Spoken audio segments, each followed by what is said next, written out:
Gerai, užteks pilstyt šūdus, dabar pašnekėkim į temą.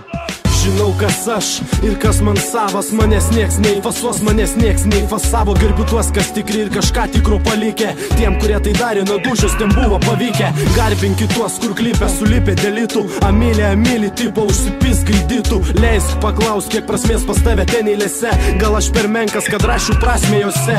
Galbūt geras ir grįžka, nei gilin ten į tą tamsų mišką, kuriame pusi mani weed, tik tesigirdi, kur pagatavi vieni kitus suės arba sumindi. Dėl ko, dėl popierių, dėl šlovės, dėl moterų. Nežinau kaip tu, bet savęs taip aukot negaliu. Gaila, kad kiekvieną dieną tenka iš naujo ruoštis, o taip norėčiau nuo modelių papų daroškės. Pasaulis bent tam kartui pasidarytų rožinis, o žiai buvo žiai ir jie liks rožintis. Man pocho, kur jūs drožitės, kėjame ar hatoj, vartik suka ką nori, vis vien paliksiu palatoj. Būsi tikras, ar inčiai namadė, tokiam repas ludakris, o man karūnai radė. Džiaukis dar jeigu radęs kažką tai tikro, kas neturi kainos ir stovi ne už stiklo. Eina visada iš vien pochui balta ir juoda, dalinasi pusiau paskutinės kapeikas atiduoda. Žino, kad atgaus su kaupu, net nebeklausė, save eina už savus, o tai ir yra svarbiausia. Popieriai, moteris, šlovė ir yra tas tamsus miškas. Pabūk ten klausimas, ar iš tavęs grįžkas. Įsijung teliką, rodo tuos, kurie paskendė, pamiršę žodį, savigarba ir savo vertę.